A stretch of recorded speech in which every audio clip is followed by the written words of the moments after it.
Halo semuanya, balik lagi di sesi bedah emiten kita. Nah, hari ini saya benar-benar antusias banget karena kita bakal ngelakuin deep dive, sebuah analisis fundamental dan teknikal yang mendalam, khusus buat salah satu emiten yang paling ramai diomongin di tahun 2026, PT Personel Alidaya Tbk, alias saham PADA.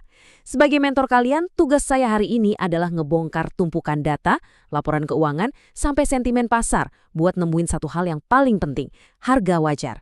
Yuk, kita mulai. Langsung aja ya, coba perhatiin angka ini. 2.468%. Iya, kalian nggak salah dengar dan ini bukan salah ketik. Ini adalah angka ledakan laba bersih PADA di kuartal pertama tahun 2026 kalau dibandingin sama tahun sebelumnya. Bayangin aja, dari yang tadinya cuma 100 juta rupiah, tiba-tiba meroket jadi 2,8 miliar rupiah. Ini bener-bener kayak turnaround yang super masif. Tapi tahan dulu euforiannya. Kenapa? Karena di tengah ledakan laba yang gila-gilaan tadi, harga saham PADA malah anjlok parah, minus 41% sejak awal tahun sampai Mei 2026. Pasar saham kadang emang suka aneh gitu kan? Nah, pertanyaannya buat kalian sebagai investor yang cerdas, kenapa anomali ini bisa terjadi? Labanya meledak ribuan persen, tapi kok harga sahamnya nyungsep? Apa sih yang sebenarnya dilihat atau justru ditakutin sama pasar? Oke, mari kita bedah satu-satu. Di analisis kali ini, kita bakal ngebahas beberapa poin penting. Mulai dari ledakan kinerja PDA di Q1, transformasi ke infrastruktur digital, tantangan regulasi outsourcing baru, risiko pinjaman raksasa 150 miliar, menakar valuasi harga wajar, dan pastinya strategi eksekusi saham PDA. Biar nanti di akhir sesi, kalian tahu persis langkah apa yang harus diambil. Bagian 1. Ledakan kinerja pada Q1 2026. Kita mulai dari fundamentalnya dulu ya. Lompatan pendapatannya ini sungguh luar biasa loh. Dari 256 miliar rupiah naik ke 466,3 miliar rupiah. Itu artinya ada lonjakan top line sebesar 82,1%. Sebagai mentor, saya selalu ngingetin ke kalian, pertumbuhan laba yang sehat itu harus didorong sama naiknya pendapatan, bukan cuma sekedar jual aset, dan inilah yang benar-benar terjadi di PADA. Lonjakan pendapatan yang dikombinasiin sama efisiensi biaya yang ketat, jadi mesin utama yang nyetak laba bersih 2,8 miliar rupiah tadi. Tapi, dari mana datanya uang sebanyak itu? Masuk ke bagian 2, transformasi ke infrastruktur digital. Nah, buat jawab dari mana uang tadi berasal, coba kita lihat rincian pendapatan mereka di tahun 2025. Memang, basis tradisional mereka kayak satpam atau tenaga kebersihan masih nyumbang angka yang lumayan gede. Tapi, perhatiin deh segmen kurir dan teknisnya. Lonjakan spektakuler di Q1 2026 itu sebenarnya didorong banget sama penetrasi masif di sektor kurir, yang sampai nyerap 26.000 tenaga kerja buat raksasa e-commerce, plus proyek-proyek infrastruktur digital. Gini ya, kita buang dulu semua noise di pasar. Inti dari pergerakan pada sekarang ini tuh ada di perubahan model bisnis mereka. Dulu, mereka ini murni cuma penyedia tenaga kerja dengan margin yang sangat-sangat tipis. Coba bayangin, net margin mereka di 2025 itu cuma 0,2%. Tapi sekarang, di bawah pemegang saham mayoritas baru dari grup Inet, PADA berubah wujud jadi penyedia solusi operasional. Mereka mulai ngerjain proyek fiber optik FTTH, internet 5G, sampai layanan kurir logistik. Dan pastinya, margin di sektor ini jauh lebih seksi. Lanjut ke bagian 3, tantangan regulasi outsourcing baru. Di pasar saham, yang namanya pertumbuhan itu pasti selalu gandengan sama resiko. Nggak ada ceritanya aman-aman aja. Tepat tanggal 30 April 2026 kemarin, pemerintah ngeluarin Permenaker 7 2026. Mari kita terjemahin bahasa hukum ini ke bahasa investasi kita ya. Aturan ini intinya membatasi secara drastis jenis pekerjaan apa aja yang boleh pakai jasa outsourcing. Ini benar-benar sebuah game changer buat industri tenaga kerja di Indonesia. Aturan ini tuh ibaratnya narik garis tegas. Mana zona aman, mana zona bahaya. Pemerintah cuma ngebolehin outsourcing di 6 bidang ini aja. Kabar baiknya buat PDA, divisi keamanan dan kebersihan mereka aman karena masuk whitelist. Tapi kabar buruknya, layanan kayak call center atau sales itu sekarang masuk di area abu-abu dan berisiko tinggi dilarang kalau kliennya nganggap itu sebagai fungsi inti perusahaan mereka. Terus dampaknya buat PDABD apa? Ya so what gitu loh. Nah, PDABD nggak punya pilihan selain ngebut ngelakuin transisi. Mereka harus mulai jualan solusi teknologi secara utuh atau yang sering disebut managed services berbasis SLA.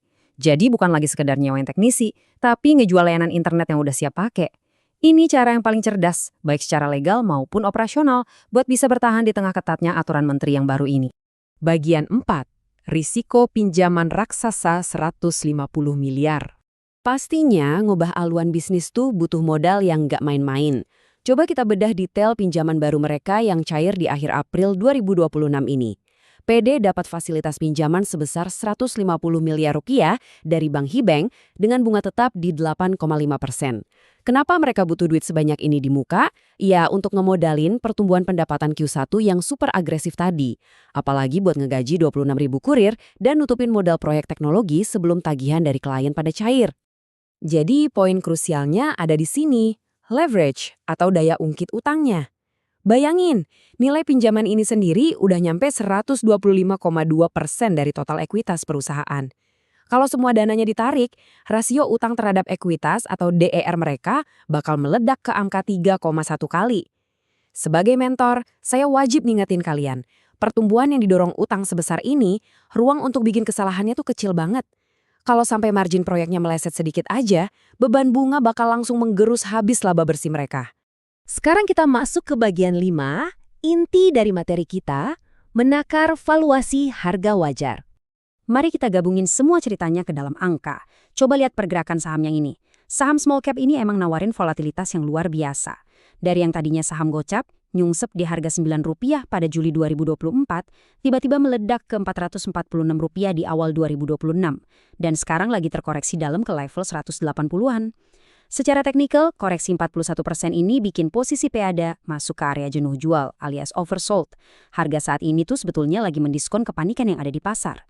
Yuk, kita baca metrik valuasinya pelan-pelan.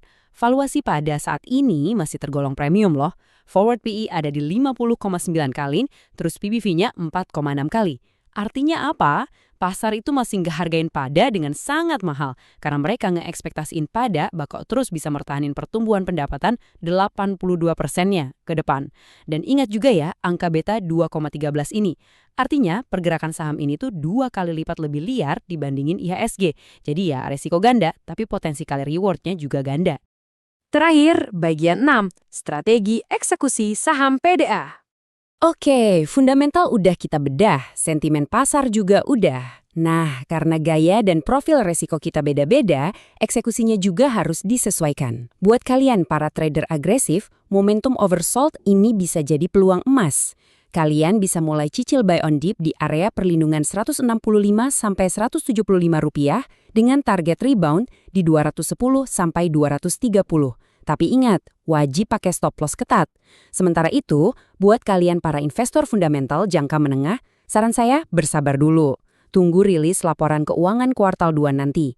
Buktiin dulu apa mereka benar-benar konsisten nyitak laba bersih di atas 3 miliar rupiah sebelum kalian masukin uang besar ke sana.